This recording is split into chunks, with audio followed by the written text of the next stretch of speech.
Welcome back, everybody, to our Midwestern Dynasty, where we have the Heisman frontrunner on our team in defensive tackle LaMichael Edmonds. He has been on an absolute tear really all season long, but especially during our last three games, where he has racked up 13 TFLs, 7.5 sacks, and even has an interception during this dominant three-game stretch. We'll see if he can keep up this high level of play and go on to win the Heisman. Jesse Ham was good for us as a true freshman, good enough to help us win the national championship. And now that he has some more experience under his belt, he's up to 21 games played, 20 starts in his career. It's obvious and clear that he has taken a step forward and become one of the best quarterbacks in not just the Big 12, but I would say in the entire country. At least that is my opinion. And those two have been a big reason why we are still undefeated, sitting at 8-0. We are 5-0 in Big 12 play. We do have a tough stretch to end the regular season, with 3 of our last 4 games coming against teams that have a winning record at the moment. Next up on our schedule is West Virginia, who is 5-3 right now, but they were 5-0 to start the season. So they have lost 3 games in a row and are not playing their best football at the moment. They did actually beat us last season in week 1, 40-35. We only lost 2 times last year, and West Virginia, they were one of the teams that was able to beat us. So we'll see if we can get revenge for that loss and pick up another win here in the regular season. Midwestern with possession at their own 30. Ham on 3rd and 5 is going to connect with Marco Mines over the middle. He has a first down up at the 40-yard line. After a holding call, it's 1st and 19. Ham wants to throw a screen, and he will. It's going to be caught by Clifton. He has a lead blocker out in front of him. Gets a huge block from Addison Bynum. And that is going to allow Clifton to speed his way to the 26 for the big-time pickup. Facing 3rd and 12, the Horned Owls will go off an empty set. Ham trying to find somebody open. He had a man open for a second, but he didn't see him, or he thought the ref was a defender. Either way, Kason Killings will get a sack. It'll be 4th and 16. Out comes Jason Ops to attempt a 49-yard field goal. His kick is up, and it's wide left. He pushes it, and this is going to remain a 0-0 game. The Mountaineers facing 3rd and 7. They want to throw a screen. It's going to be intercepted. LaMichael Edmonds all over it. He gets his 2nd pick of the year, the Heisman frontrunner, the defensive tackle, with 2 picks this season. Just incredible. How often do you see a defensive lineman with 2 picks in a single season? Bond Clifton left side up inside the 10, and he's down at the 8, making it goal to go. Out of the I formation on 1st down. It'll be a fake to Helm. Ham looking, throwing to the end zone, and he gives it right back. It's going to be intercepted. It looked like Dylan Washington ran into a defender, and that just threw the timing off on that play, and completely blew it up. 3rd and 10 at the 13. Vantas going deep, and his pass is knocked away by Shaquem Short. It'll be a quick possession, and the Horned Owls should have good starting field position. Already at midfield. To begin this drive, it'll be Earl Helm right side getting a block, and another. He's loose, and he's gone. 52 yards to the end zone for his 5th touchdown of the year. Great blocking out of Titus Hardman, Christian Garrett, Jamie Quinton, and Jaden Berry. So really just great blocking all around, allowed that big play to happen. With possession again, up by a touchdown, Jesse Ham is going to throw left side and hit Jaden Berry, rewarding him for that big-time block he threw on that touchdown run. He'll pick up 17 yards. 3rd and 4 at the 37. Helm cutting upfield and going down 2 yards short of a first down. It'll be 4th and 2 in no man's land. The offense remains on the field. A fake to Helm and a keeper, and Ham made the wrong decision. He's going to be lit up in the backfield by Doug McSwain, and that is going to result in a turnover on downs. So not a great decision there by Ham. He should have just handed it off. Now West Virginia has some momentum. A deep shot right side is going to be caught by Cameron Lacoste, and he's knocked down at the 32 of Midwestern. 3rd and 1 at the 23. Vantas off the fake. Going over the middle is going to hit Robert Roundtree, and he's going to score. And this game is going to be all tied at 7. Roundtree got the better of Shaquem Short, who's had a great season. He just had no help over the middle of the field, and the route ended up going to the middle of the field. 3rd down, a throw down the field is intercepted. George Noddy picking up his first interception of the year. He'll go down exactly at midfield. It's the second pick of the day by this Midwestern defense. 4th and 2. The offense on the field again on a 4th down. This time Ham wants to throw. He'll go over the middle, and it's reeled in by Jaden Berry, who had to survive some contact, but he is able to make the catch. Over a minute to go, just barely in this first half. Ham down the field on 3rd down for Dylan Washington. An accurate throw, but it just wasn't brought in. Jason Ops out to try a 53-yard field goal. And his kick is up. No good again. He's going to miss it wide left. It wasn't even close. They come 0 for 2 on the day. With a minute to go in the half, West Virginia looking to go deep. A throw over the middle is intercepted again. It's Thomas Mintz with his 4th pick of the year and the 3rd pick of the first half by this Midwestern defense. And they have a chance to take the lead late in the half. Facing 3rd and 13. It's another screen. This time to Earl Helm. He gets a block from Christian Garrett. And Helm is out of bounds at the 25 with a big pickup. Under 20 seconds to go in the half. Ham quick left side hits Jaden Berry, and he's going to find his way into the end zone, scoring his 3rd touchdown of the season. And that will put Midwestern on top 14-7 as we head into halftime. West Virginia down by a touchdown. They have possession. And there goes their quarterback, Phil Fanta, scrambling to avoid the pressure. He eventually gets brought down by Ethan Dugan in Midwestern territory. Just outside the red zone on 3rd and 8. Facing just a 3-man rush. Fantas has plenty of time. He's going to look to run now. Bouncing off of Glenn Bredesen. And he has the first down. Another first down picked up using his legs. Goal to go at the 4. Devon Carter hurdles a down defender. Is hammered right at the goal line. And he did get into the end zone for the touchdown. And this game is going to be all tied again. Now at 14. See if the Midwestern offense can respond. It's going to be a give left side to Don Clifton. He's going to stiff arm a defender. Go down across midfield at the 47 of the Mountaineers. Later on the drive, inside the 30. It's an RPO, and a pass is going to be caught by Marco Mines. He's going to speed away from everybody and score his 2nd touchdown of the year. Way too much speed for a tight end. And the Midwestern is back on top by a touchdown. In the 4th quarter, a 7-point game. Number 1 Midwestern looking to increase this up to a 2-score lead. Dylan Washington across midfield. Breaks a tackle. And is down inside the 30 at the 28. Just outside the red zone. Him looking. Going deep to the end zone. And he fits it in to Jaden Berry on the post route. He's going to get his 2nd touchdown catch of the game.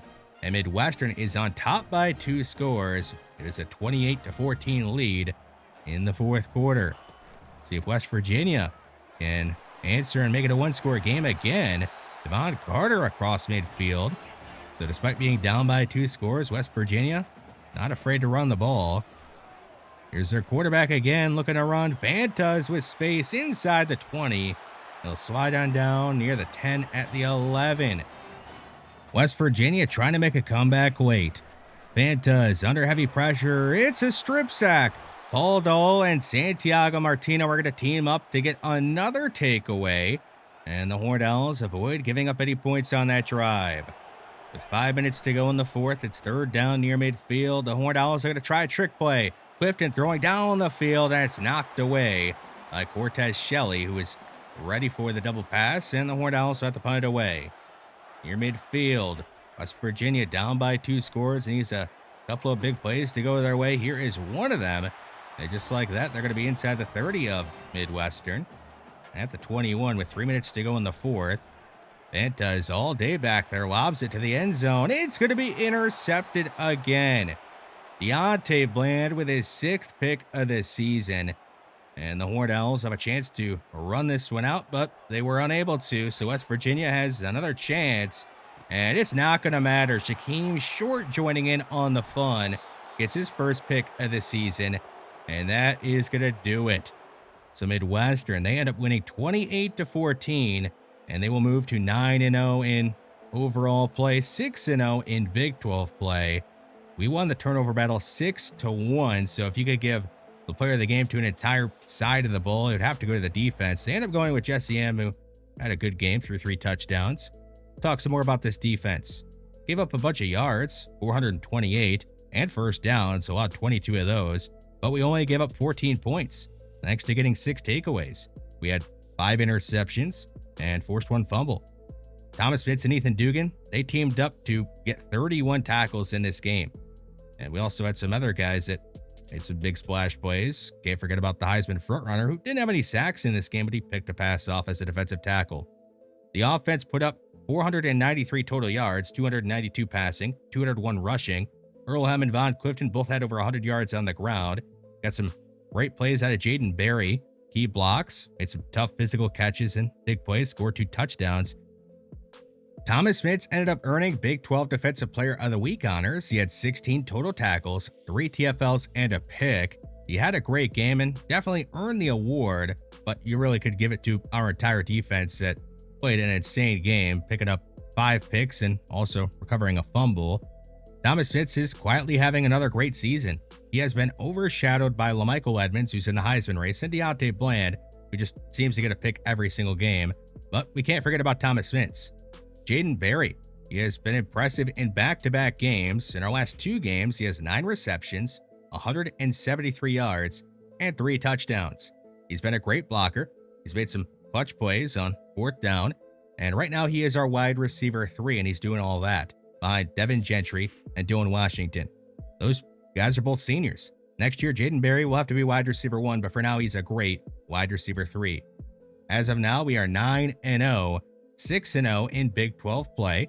Next up on our schedule, we got TCU. This should be a very interesting game. They are 5-4, with 3 of their losses coming by 4 or less points. They have a top 2 scoring offense in the Big 12, only behind us. So it's going to be a matchup between the top 2 scoring offenses in the Big 12. They have the best turnover differential in the Big 12, plus 19. We are plus 11. So this is a really interesting matchup. We are on the road. It'll be the Horned Owls taking on the Horned Frogs. And an important game for both sides, I guess you could say. It'll be the Horned Owls on offense, starting with a run, and Von Clifton nearly gets a first down. It looks like it's going to be coming back, though. Holding call on us, of course. 3rd and 14 at the 21. Ham looking, firing left side, hitting Jaden Berry. He's across midfield, trying to get away from the defender that's hot in his heels. He's going to be met near the goal line, and he falls into the end zone. A 79-yard touchdown, his 5th touchdown of the year. He was just fast enough to get into the end zone on that one. Down by a touchdown already. ECU on offense. It's going to be a sack for LaMichael Edmonds, along with Thomas Fitz and Santiago Martino. But the Heisman frontrunner was the first one to get there. 3rd and 9. Fernandez with time, but he's running out of it, and he's hit from behind. He's going to be sacked again. It's Kevin Campanaro bringing him down, and that is going to end the TCU drive. Midwestern up by a touchdown, getting late in the first. Von Clifton right side gets a block from Garrett, and he's going to power his way up to near the 35. He'll go down at the 34. Marco Mines in motion. Another give to Von Clifton. He's across midfield, trucking a defender, and down he goes at the 42. The line on Von Clifton on this drive. We'll see if they do it here on 4th and inches. They will. He's got space up the middle, has the first down, and is down at the 21. He's been a workhorse for us on this drive. Unfortunately, the drive would stall out, so Jason opts out to attempt a 37-yard field goal, and he's going to miss it wide left. That'll make him 10 for 17 on the year after that miss, and he has missed his last 3 kicks. ECU looking to take advantage of the mistake, and they can't on this play. Kevin Campanaro getting the sack, his 2nd of the first half.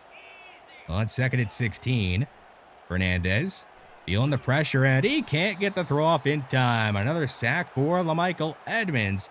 The Heisman frontrunner making big-time plays as he usually does. On to return the punt is Sammy Thrash. He's going to weave back across the field, and he's up near midfield, pushed out of bounds just across it. Great return by Sammy Thrash to set the Horned Owls offense up in a good spot. A blitz on the way. Ham is going to fire right side, hitting Jaden Berry, and he's got the first down, his 2nd catch of the game. He's up to 93 yards on those 2 catches. 4th and 3. It's a run up the middle. Von Clifton brought down near the marker, and he didn't get it. It'll be another turnover on downs from this Midwestern offense in this episode. And just like that, TCU has possession. Blitz on the way, and it's not going to be the blitzer getting home. It'll be Kevin Campanaro getting there for his 3rd sack of the half. What a day. 3rd and long for TCU. Pressure off the right side this time, and it is the blitzer. Keontae Speed getting the sack. The depth cornerback, and ending the Horned Frogs drive. TCU at midfield. Fernandez against the blitz is going to be sacked. It's Campanaro again, his 4th sack of the half, and the 7th sack by this Midwestern defense in the first half. With under 10 seconds to go, Fernandez steps up, goes down the field, and finds Santiago Hart, who goes out of bounds at the 29 with just 2 seconds to go in the half. And they can attempt a long field goal here, a 46-yard try from Barry Mount, and he puts it up and through. TCU will make it 7-3 as we head into halftime. Not the game you were probably expecting with the top 2 scoring offenses in the Big 12. They both came into this game averaging over 30 points per game, yet we find ourselves in just a 7-3 game in the 3rd quarter. Him on 3rd and 9, just across midfield, hits Devin Gentry, who had to make a late adjustment to bring the ball in, or was a bit behind him. At the 30 on 1st down, Clifton, right side, is going to pick up a 1st down and more. He breaks a tackle, nearly taking it all the way in. He'll go down to 5. It'll be goal to go for Midwestern. We're trying to make this a 2-score lead in the 3rd. On 3rd and goal, Ham rolling to his right. Under pressure, throws it falling away, and Earl Helm will bring it in.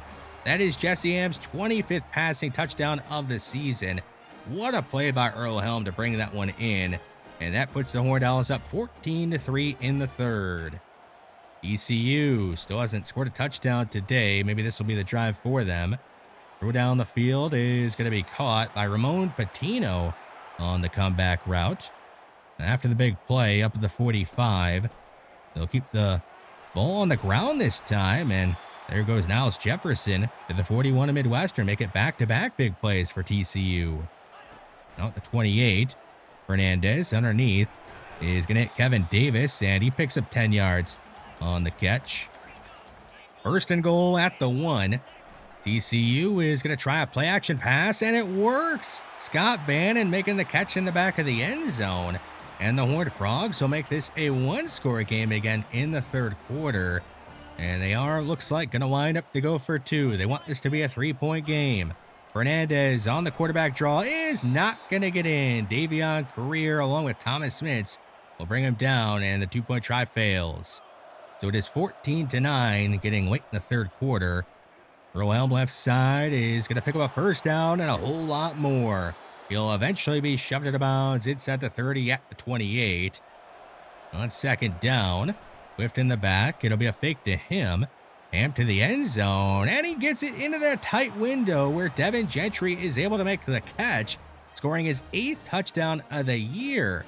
And Midwestern is back up by 2 scores. It'll be 21-9 as we jump to the 4th quarter. Fernandez, fake it to give. He's under pressure and sacked again. He has had not much of a chance in this one, just taking hit after hit and sack after sack. Santiago Martino up to 10 sacks this season. Another guy that's been a little bit overshadowed by Michael Edmonds, among others. 4th down, TCU going for it and getting it. Santiago Hart making the catch just beyond the 1st down marker to keep this drive alive. A man in motion, that is Hart. Fernandez, fake it to give again. This time putting it up deep towards the end zone, and he drops it in. The catch is made in the end zone by Ramon Patino. And TCU don't count them out yet. They will make this a 1-score game again. 21-16, getting late in the 4th. Here's Ham back to throw, going deep, and he's going to be intercepted. TCU making a huge play on defense, and they will take over across midfield, only down by 5. So they can score a touchdown on this drive. They will take the lead. 3rd and 9 for the Horned Frogs. Fernandez, lobbing left side. It's caught by Hart, but he's out of bounds, so it is incomplete. Bringing up 4th down. And what? They're going to punt the ball away on the plus side of the field late in the 4th quarter. It is a great punt by Jimmy Davis going out of bounds at the 1. Really interesting decision, though. The Ward Owls can pick up a couple of first downs. They can end the game. Clifton up the middle gets the ball away from the end zone. He's up to the 8. Nearing the 2-minute timeout. Ham is going to toss it to Clifton. He gets a block from Tevin Wells, and Clifton has a first down, a whole lot more. Spins by a defender. He's up past the 40, down near the 45. Unfortunately, Matt Davis is going to be called for holding, wiping out that big-time play. 3rd and 4. Clifton up the middle. There's nobody there to stop him, and he has the first down easily. So TCU will be forced to start using timeouts if they want to get this ball back, which I'm sure they do. And fake it a give. He's going to throw deep left side. He's got Gentry behind the defense, and he reels it in. He's going to go down at the 21 of TCU, and the Horned Frogs use another timeout. After a loss of 5 on first down, Ham to throw again, going to the end zone where Dylan Washington is. He's going to catch his 8th touchdown of the year, and that is going to be the dagger. Midwestern is going to win 28-16, and they will again remain undefeated. They are 10-0 in overall play, 7-0 in conference. Player of the game is Jesse Emu. Did throw a pick late in the 4th quarter. That could have cost us, but he also had 4 touchdowns and played an overall good game, I would say. Let's talk about this defense. They racked up 8.5 sacks. Most of them were in the first half, which is fortunate and unfortunate because we were putting a lot of pressure on them in the second half. They just so happened to get the ball out a little quicker. We held a team that is averaging 32.4 points per game on the season to 16 points. So the defense, they more than did their job. The offense, it put up 200 yards on the ground, averaging 6.1 yards per carry on 33 runs. So rush attack was great. We threw the ball all right. Hit some big plays down the field, one to Jaden Berry, another to Devin Gentry, and the ground game was able to do more than enough to help us get the win. Kevin Campanaro not only won the Big 12 Defensive Player of the Week award, but the National Defensive Player of the Week award as well. 4 sacks, 4 TFLs, 8 total tackles. He was a menace out there. He is now 3rd on the team in sacks on the season, up to 9.5. So he should be able to get to double digits if he just picks up a half sack. That shouldn't be too difficult for him. He's got a lot of great ratings and is another player that's quietly having a solid year. Matt Davis. This dude has allowed no sacks in 687 snaps. He is the only offensive lineman this season for us that is a starter that has not allowed a single sack. That's pretty impressive considering we got Addison Bynum, one of the best left guards in the country and best players in the country, and a lot of other good offensive linemen. But Matt Davis has been arguably our best offensive lineman. There has been a lot of holding calls on him, unfortunately, but he is at least not giving up sacks. John Brown has committed to us. He's a future starting tackle, likely, unless his power blocking sucks, which could be the case. And his awareness that has to improve. It's only 63, a long way to go with that, but a good player. Down the line, he should be at least. Larry Hillenmeyer. He's listed as an athlete. He will be a wide receiver. 6'4", 207 with 95 speed, 93 excel, 93 jumping, 79 short route running. He's got great strength at 73, so he's a do-it-all wide receiver with a great frame. Eric Kajust, a fullback, a 3-star gem, who is likely going to have a high dev trait or a good dev trait, whatever you want to call it. He's got some balanced ratings and is somebody that could take over for Tevin Wells when he ends up graduating. Lester Fogg, another athlete, but he will be a linebacker, and he is a freaky athlete for a linebacker. 88 speed, 90 acceleration. He's got really solid pursuit, block shedding, and zone coverage for what will be a true freshman next year. Here's a look at the 2029 college football playoffs bracket. As of now, things could change. We still have a few games to go in the regular season, plus conference championship games, which we might be a part of. All we have to do is win one of our last 2 in order to guarantee a spot in the Big 12 championship game. And in our way is Utah, the defending Big 12 champions. We'll see if we can beat them, or if we'll have to win our last game against Texas Tech. Either way, there are some important games for us. Thanks for watching this one, and I will see you in the next one.